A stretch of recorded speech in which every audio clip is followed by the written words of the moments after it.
when it comes to that nigga Pac, that nigga could say anything and make you think it was crazy. But if you just look at what he said, you'd be like, I let the weed and the Hennessy get to me. Nigga, all right, whatever, B. Like, think about this. Biggie said, the more I smoke, the smaller the Philly gets. That's corny.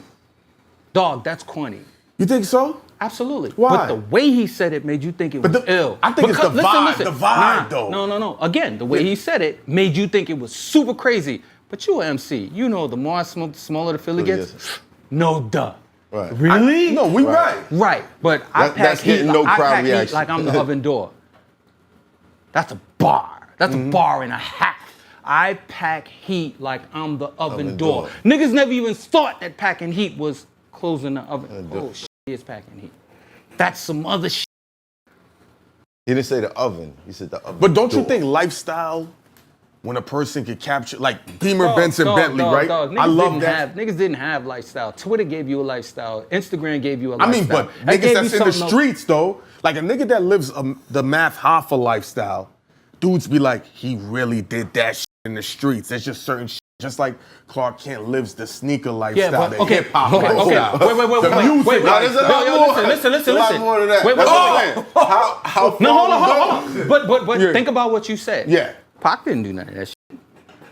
He was great at faking the funk. He made you believe he did. Yeah. Rick Ross made you believe he did the shit. Right. I agree. There's wild niggas. He made you imagine ways that it could still be possible. Like as him as a CEO. Maybe he met the plug in prison. Right. Maybe he quit because he got the plug. Listen. You know what that's called? You know what that's called? Being an amazing rapper. Absolutely. You know why? Because now I believe everything you say. Jeezy is an amazing rapper. Because you really be like, nah, I believe Jeezy did that shit. You know what I'm saying? But bar for bar, is he better than anybody you know? No, of course not. But when you listen, you be f with that nigga. Yes. That's what happens. You be like, I f with that nigga. Like niggas f with Rick Ross, even though they saw a picture of Officer Ricky. They was like, I just think words, like to this day, that Math line, I solidified my spot with gorillas and killers. The jail loves him for that. The streets love him for that. The gangs love him for that. He'll never have to say that because it just resonates of the lifestyle of real niggas. That's what the more I smoke, the smaller the Philly gets stated. Because if you smoke weed and I agree. But if you don't, you're like, that's yo, like he said that shit and I was in the studio going, my nigga, that was corny. You said that to Big? Listen. Am I the most honest MC nigga? Listen, man. Listen. Am I the most honest MC nigga? So you told Biggie that line was trash? Yes. My nigga, you a Brooklyn nigga for that's real. Why, that's why he's facts. Clark told me years ago, he was like, yo, Math, just rap for the bitch.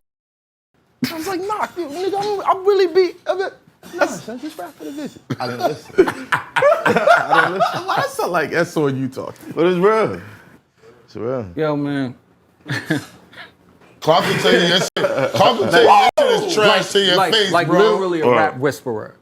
Yo, and here's the crazy part. The reason why I never rapped, the reason is because I would want to be nicer than everybody. And I never thought I would take the time to write that much. You get what I'm saying? Like, to me, to be that ill, it matters. You really have to be like paying attention to everything you say. But for you. Nah. You know why this nigga Hov is the illest nigga? Because in his mind, he goes, what will Nas say?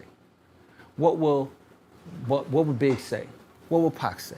What would this nigga say? What would that nigga say? All the niggas that he thinks is nice, he'd be like, what would they say? And then he goes, I'm gonna say some shit they won't say. Do you know how much thinking that takes, my nigga? To be thinking all of these niggas. Yeah. And then go, I gotta say some shit these niggas won't say. Yo, in my mind, I'm thinking that's the way I would have to think to be an MC. Right. I ain't got that time. I make beats and play records, B. Like, I'd be like, I probably would have never made a beat again because I'd have been trying to pen iller shit than my mans, who is Hov, Sauce, and Jazz. These is my frontline niggas. How do I write better than them? Never stop writing. And then I have to continuously go, Jazz is gonna say some shit like Satellite Iridium, Mont Blanc, the paper. Niggas gonna be like, what? I'm like, Mont Blancs are really expensive pens. Mont Blanc, the paper. All right, dog, yo, come on, man. You're fucking killing me. Right. And Sauce is gonna say, I wreck a disco in San Fran with a Cisco, a 40 and a 9. And I'll be like, San Francisco. What the fuck? What's that? I wreck a disco in San Fran with a Cisco, a 40 and a 9. Like, wow. Like, wow. And that's a rhyme y'all never even heard by Sauce, but he said that on one of the records we made, and I was just like, yeah, all right.